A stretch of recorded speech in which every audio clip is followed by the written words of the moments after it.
Subscribe करें और इस बेल आइकन को दबाएं और पाएं वीडियो सबसे पहले।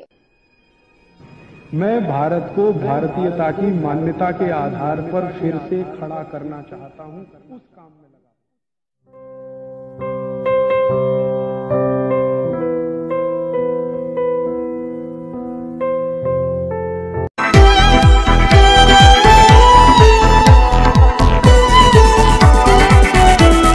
हमारी चिकित्सा पद्धति में बहुत दम है।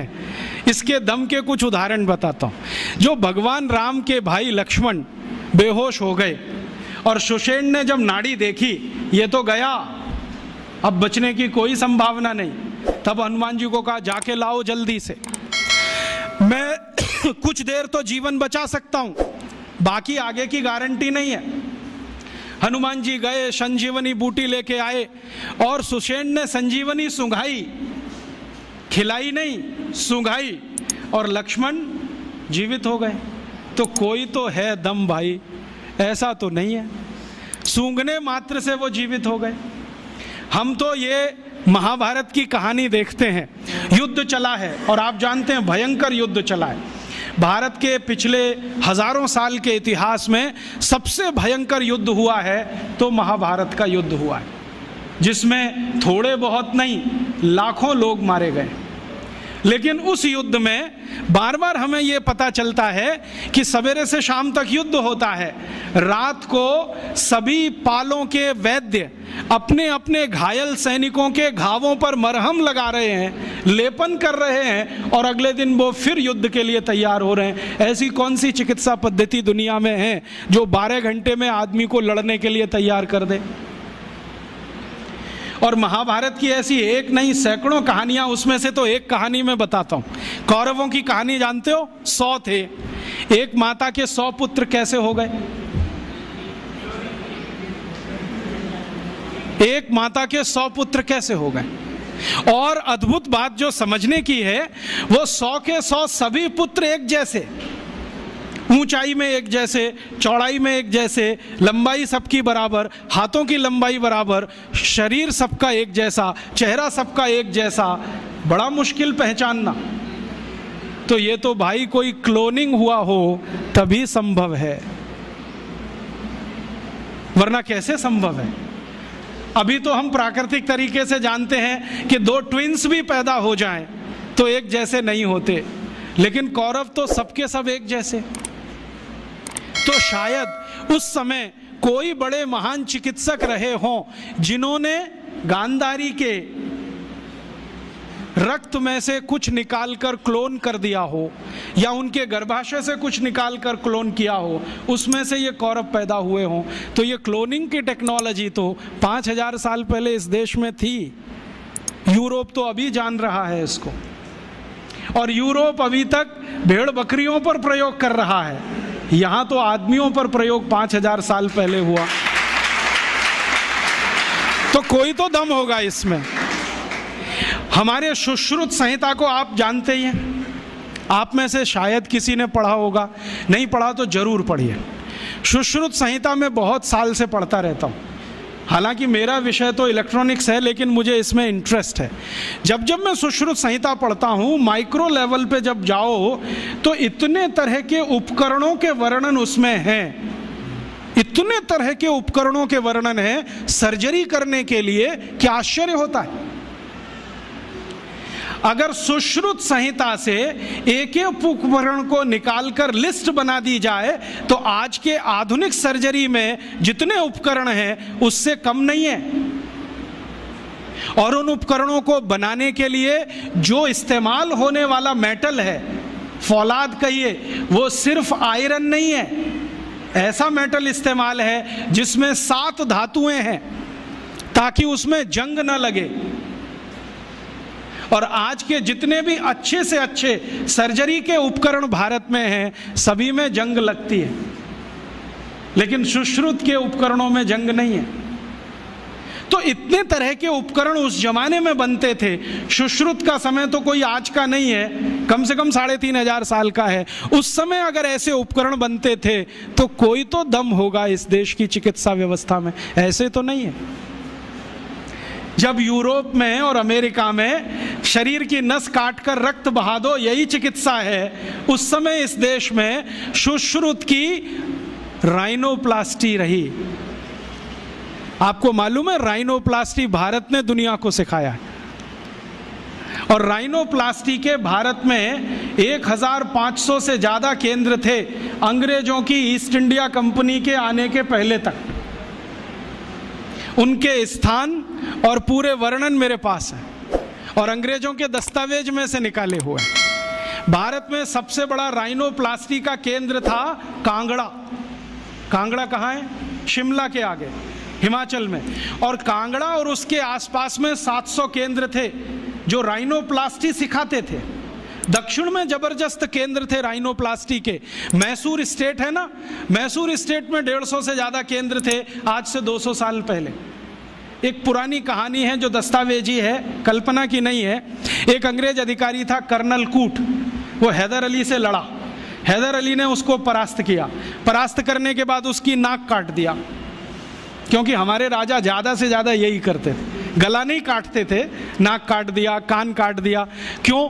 क्योंकि नाक कटना ही बहुत बड़ी बदनामी होती थी। तो नाक काट दिया उसका। कटी हुई नाक लेके वो भागा कर्नल कूट। वो खुद अपनी डायरी में लिख रहा है कि जब मैं युद्ध में हार गया, हैदर अली ने मुझे नाक काट दी, हाथ में लेकर मैं भागा और हैदर अली की सीमा खत्म हुई मैसूर राज्य की, तो बेलगाम नाम का एक गांव आया। वहां पर एक वैद्य ने मेरी सर्जरी की। 21 दिन मुझे अपने घर में रखा, सर्जरी करके लेपन लगाया, मेरी नाक जोड़ दिया। और आज मैं पार्लियामेंट के सामने कह रहा हूं कि भारत के वैद्यों को इतना ज्ञान है, वो ये सब कर सकते हैं। इसलिए हमें भारत में अपने लोगों को भेजकर ये विद्या सीखनी चाहिए। ये उसका भाषण है हाउस ऑफ कॉमन्स। तो कर्नल कूट के इस भाषण को सुनने के बाद अंग्रेजी सरकार ने तय किया चलो कुछ लोगों को भेजो। तो अंग्रेज आए, उन्होंने यहाँ सर्जरी सीखना शुरू किया। और जो अंग्रेजों ने सर्जरी सीखा है वो लिख रहे हैं कि जो जातियां भारत में सर्जरी में मास्टर थी वो सब नाई थे। नाई समझते हैं? बाल काटने वाले। ये सब सर्जन थे 200 साल पहले। हाँ, सब सर्जन थे 200 साल। अब जरा सोचो कि नाई अगर सर्जन रहे हों तो वो पिछड़ी जाति कैसे हुई? अंग्रेजों ने उनको 1881 के सर्वे में पिछड़ी जाति घोषित किया। उसके पहले इस देश में नाई कभी भी पिछड़ी जाति में नहीं थे। 1881 में सेंसस हुआ सबसे पहला, और आज तक वो चल रहा है, हर 10 साल में होता है जनसंख्या का गणना। अंग्रेजों ने पहली गणना में नाइयों को पिछड़ा वर्ग में डाल दिया। और एक अंग्रेज कहता है कि ये अच्छा ही है, क्योंकि ये विद्या में इतने ऊंचे हैं, अगर इनको नीचे नहीं लाओगे ये गुलामी कभी स्वीकार नहीं करेंगे। और आज हमारी सरकार भी उनको पिछड़ा ही कहती है। उनके हाथ में इतना हुनर है, उंगलियों में इतनी फ्लेक्सिबिलिटी है। वो आप देखते हैं ना बाल काटते समय, वो गर्दन भी काट सकते हैं, सोचो ना। और इतनी सफाई से उस तरह चलाते हैं, उस तरह से वो किसी ट्यूमर को भी काट के निकाल सकते हैं। ये सब बहुत बड़े सर्जन रहे। और आज से 200 साल पहले के दस्तावेज बताते हैं कि कांगड़ा और उसके आसपास, कुर्ग और उसके आसपास, मैसूर और उसके आसपास जितने सर्जरी सिखाने वाले केंद्र थे, उन सब के आचार्य नाई ही थे जातियों। ये सब सर्जन थे। और इन्होंने जो सर्जरी सिखाई है वो हिंदुस्तान के गांव-गांव फैलाई। फिर अंग्रेजों ने क्या किया, ये जो सर्जरी सिखाने वाले केंद्र थे इन सबको गैर कानूनी घोषित कर दिया। एक कानून बनाया जिसका दुर्भाग्य से नाम है इंडियन एजुकेशन एक्ट। उसमें इंडियन कुछ भी नहीं है, नाम उसका इंडियन एजुकेशन एक्ट। उस कानून में उन्होंने ये तय किया कि भारतीय विद्याओं को सिखाने वाले जितने भी केंद्र हैं वो सब गैर कानूनी हैं। तो उन पे ताले डलवाए गए, नहीं डाले तो मरवाया गया, उनको आग लगवाई गई, कितने लोगों को जिंदा जला दिया। वो कहानी सुने तो आपकी आंखों से आंसू निकल आए। ये अत्याचार 100 साल हुआ, उसमें ये विद्या खत्म हो गई। और फिर बेईमान अंग्रेजों ने क्या किया कि यहां से सर्जरी सीखा और उनके अपने रिकॉर्ड्स में वो सब है। हिंदुस्तान को ये बताया कि देखो हम तुम्हें वापस सिखा रहे हैं। और यहां से सर्जरी सीखकर जो डॉक्टर बने लंदन में, उन्होंने fellow of the royal society की स्थापना की, जिसमें डिग्री लेने के लिए आज हमारे डॉक्टर जा रहे हैं और उस प्रमाण पत्र को लाके दरवाजे पे बड़ा टांगते हैं। मैं देखो FRS, उसमें शहद लगा के चाटो तो विटामिन C भी ना मिले। ये स्थिति है, इतना उलट गया सब कुछ। सर्जरी में ये था, मेडिसिन में इससे अद्भुत था भारत। और मेडिसिन में अद्भुत होने का कारण है विशेष किस्म की दवाएं यहाँ पर हैं। ऐसी ऐसी अद्भुत दवाएं हैं जो आप कल्पना नहीं करें, काम ना करें आपकी कल्पना। मैं आज भी ऐसे बहुत वैद्यों को जानता हूँ जिनके पास कोई फॉर्मल एजुकेशन नहीं है, जो स्कूल कॉलेज में भी नहीं गए हैं। आपकी नाड़ी अगर पकड़ ली तो बता देंगे 7 दिन पहले से क्या क्या खा रहे हैं आप। और ज़्यादा दूर नहीं है, इसी जयपुर शहर में उनका कोई फॉर्मल एजुकेशन नहीं है। वो सिर्फ नाड़ी पकड़ते हैं। मैं गया हूँ 2 बार, वो 7 दिन पहले का मुझे बता दिया, पिछले रविवार को ये खाया, सोमवार को ये खाया, मंगल को ये खाया, बुध को ये खाया। ये भाई कौन सा विज्ञान है? ये तो दुनिया से करोड़ों रुपए खर्च करके लाई गई मशीनें नहीं बता पाती कि हफ्ते भर पहले हमने क्या खाया था। और नाड़ी पकड़ के सारा का सारा डायग्नोज कर लेना कि आपको यही है और वही निकले, ये तो कुछ अद्भुत है। ये कोई सामान्य विद्या नहीं है भाई।